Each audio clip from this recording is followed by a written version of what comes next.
প্রকৃতির অন্তরাকাশে জাগরিত জ্যোতির্ময়ী জগন্মাতার আগমন বার্তা, আনন্দময়ী মহামায়ার পদধ্বনি অসীম ছন্দে বেজে উঠে রূপলোক ও রসলোকে আনে নবভাব মাধুরীর সঞ্জীবন।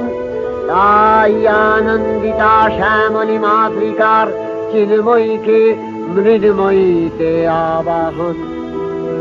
আজ চিৎশক্তি রূপিণী বিশ্বজননীর শারদ প্রকৃতির অন্তরাকাশে জাগরিত জ্যোতির্ময়ী জগন্মাতার আগমন বার্তা, আনন্দময়ী মহামায়ার পদধ্বনি অসীম ছন্দে বেজে উঠে রূপলোক ও রসলোকে আনে নবভাব মাধুরীর সঞ্জীবন।